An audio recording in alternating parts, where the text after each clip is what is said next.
Hello everyone, this is Ruchi and welcome back to this channel. इस video में आज हम डिस्कस करेंगे क्लास 10th के बोर्ड का एग्ज़ाम पैटर्न, उसका सिलेबस और उसको डिकोड करने की स्ट्रेटजी।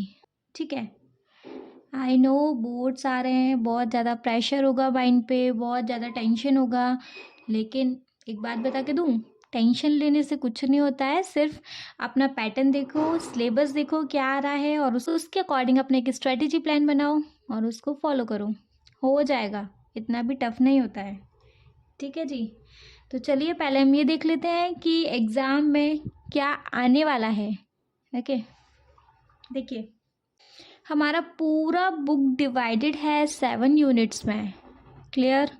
जिसमें से फर्स्ट नंबर सिस्टम की यूनिट है वो आएगी हमारी 6 मार्क्स की।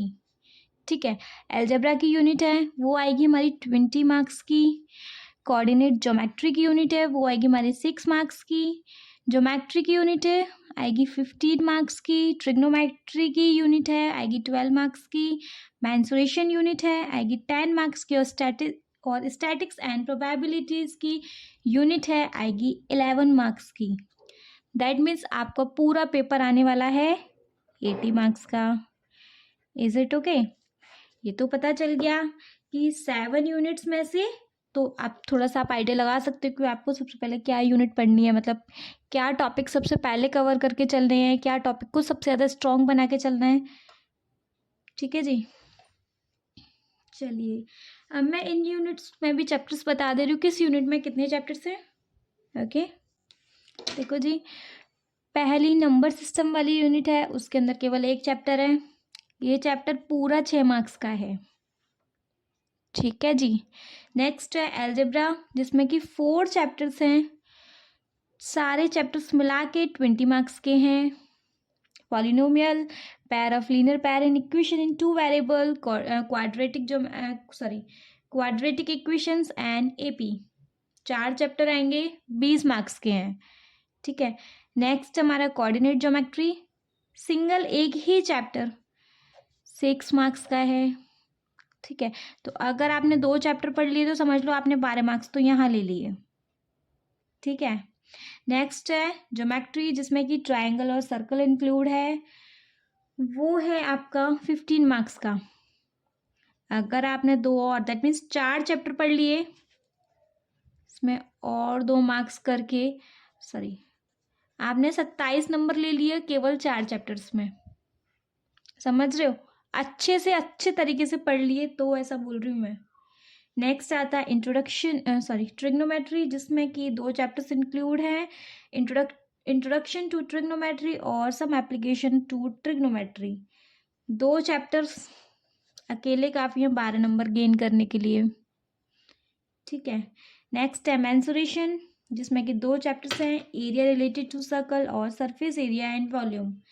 ये 2 चैप्टर्स हैं जिनका की नंबर वेटेज है 10 मार्क्स। ठीक है, नेक्स्ट और लास्ट है स्टैटिक्स एंड प्रोबेबिलिटीज, जिसमें भी 2 चैप्टर्स हैं, स्टैटिक्स एंड प्रोबेबिलिटी। अकेले काफ़ी है 11 मार्क्स गेन करने के लिए।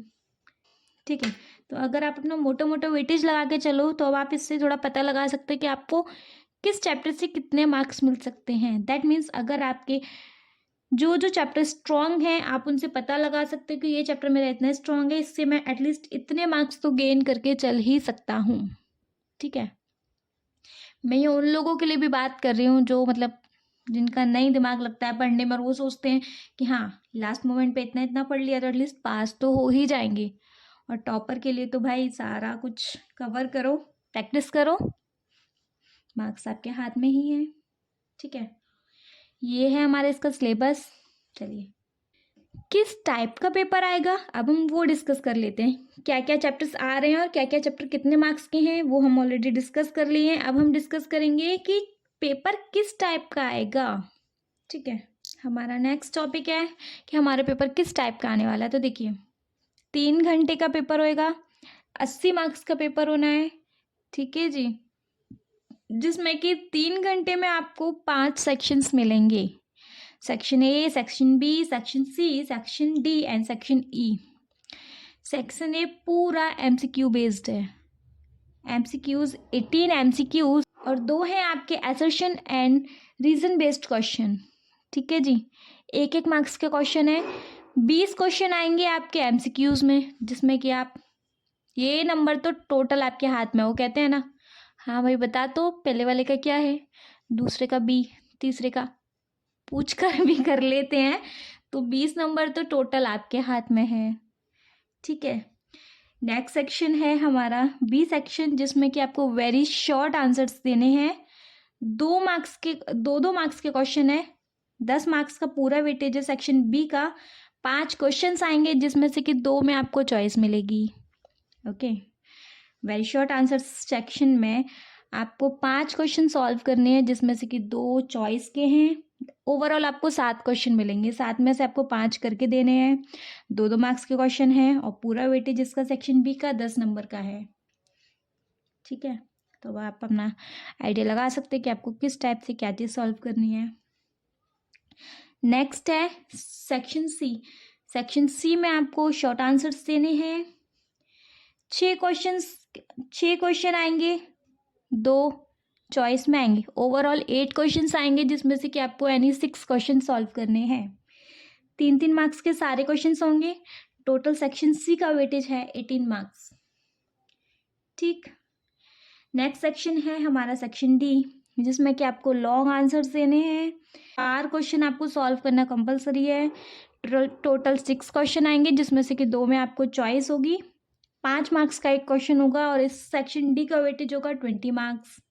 ठीक, लास्ट सेक्शन है section C। Case based question आएंगे, 3 क्वेश्चन आएंगे, 4 मार्क्स के क्वेश्चन आएंगे और इनका वेटेज है 12 मार्क्स।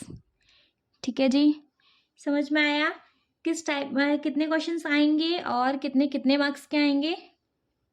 ठीक है, और किस फॉर्म में आएंगे मैंने वो भी बता दिया है। लास्ट में हम थोड़ा सा डिस्कस करेंगे स्ट्रैटेजी, मतलब कि जिसने अभी तक 0 पर है, जिसने अभी तक कुछ स्टार्ट ही नहीं किया है, जो अभी तक बुक ही नहीं खोल के देखी है, मैं उसके लिए बात कर रही हूँ अब। चलिए नेक्स्ट टॉपिक में मैं थोड़ा डिस्कस करती हूँ कि जिसने अभी तक भाई बुक नहीं खोल के देखी, वो 1 जनवरी से और लास्ट 29 फरवरी तक भी प्रिपरेशन करे तो वो टॉप कर सकता है। बिल्कुल सही सुना, जिसने अभी तक बुक भी नहीं खोल के देखी, वो 2 महीने में अपना 99% मार्क्स गेन कर सकता है। कैसे? देखो, वैसे तो अगर आपको कुछ भी नहीं समझ में आ रहा है कैसे भी, तो आप मेरी वीडियोस में भी आप क्वेश्चंस को देख सकते हैं, आपको समझ में आ जाएगा। आपके पास पता है कितने चैप्टर्स हैं टोटल? 14 चैप्टर्स हैं, है ना? तो आप 14 चैप्टर्स को 1 से स्टार्ट करो, 2 दिन में 1 चैप्टर कंप्लीट करो।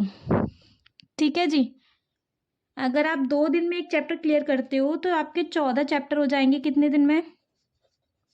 30 दिन में कंप्लीट हो जाने चाहिए अकॉर्डिंग टू मी। ठीक है, थोड़ा सा टाइम निकालो, 2 दिन में 1 चैप्टर करो, 1 चैप्टर को 2 दिन में करो तो आराम से 30 दिन में 14 चैप्टर कंप्लीट हो जाने हैं मेरे अकॉर्डिंग, जितना मैं समझ रही हूँ। उसके बाद आप 14 दिन दो, आप एक एक चैप्टर को 1-1 दिन में रिवाइज करो। आप 14 दिन दो रिवीजन में, 14 चैप्टर्स को 14 दिन में रिवाइज करके छोड़ दो। आपके पास बचते हैं टोटल इन दोनों महीनों के दिनों में से 16 दिन। अब आप बोलोगे मैम अभी 16 दिन बचे, अब इसमें क्या करना है? इन 16 दिन में आपको कुछ भी करके नहीं देना, इन 16 दिन में आपको कुछ भी नहीं पढ़ना है। इन 16 दिन में आपको सिर्फ प्रैक्टिस करनी है सैम्पल पेपर्स की। आप सैम्पल पेपर्स खरीदिए और उनको सिर्फ सॉल्व करिए, ना कोई बुक पढ़ो, ना कुछ पढ़ो, ना कुछ चीज़ रिवाइज करो। हाँ, रूल्स को रिवाइज करते चलो, लेकिन बाकी और कुछ मत करो, सिर्फ और सिर्फ सैम्पल पेपर करो। इनफ है वो आपके लिए, इनफ होगा वो आपकी कंप्लीट रिवीजन के लिए। ठीक है जी, तो मेरे अकॉर्डिंग जनवरी और फरवरी में अगर जिसने बिल्कुल भी पढ़ाई नहीं करी है, वो इन 2 महीने में भी कवर कर सकता है अपना मैथ्स का सिलेबस। और हाँ, अगर आप मेरे एक्सपीरियंस से पूछोगे, मैथ्स में अच्छे से अच्छे मार्क्स गेन करने के लिए आपके लिए केवल एक NCERT इनफ है। मुझे नहीं लगता कि आप, बहुत लोगों पे प्रेशर होता है कि मैम NCERT भी करनी है, RD शर्मा भी करनी है। RD शर्मा में से मुश्किल से अगर आता भी है तो 5% आ जाए, कंपलसरी नहीं है कि आए ही आए, लेकिन अगर RD शर्मा से आता भी है तो शायद 5%, 95% आपका एनसीईआरटी से ही आता है, और 95 क्या 95 to 100% एनसीईआरटी से ही आता है। तो मेरे अकॉर्डिंग आप सिर्फ एनसीईआरटी पढ़ो, रिवीजन करो उसका, और बाकी के बचे हुए दिन में सैम्पल पेपर सॉल्व करो। ठीक है जी, तो ये थी मेरे अकॉर्डिंग इन 2 महीने की स्ट्रेटेजी। अगर आपको पसंद आई हो तो प्लीज़ मेरे इस वीडियो को लाइक करो, मेरे चैनल को सब्सक्राइब करो। जिनके लिए भी ये वीडियो हेल्पफुल है प्लीज़ उनको इस वीडियो को शेयर कर दो। Thank you, bye bye, take care.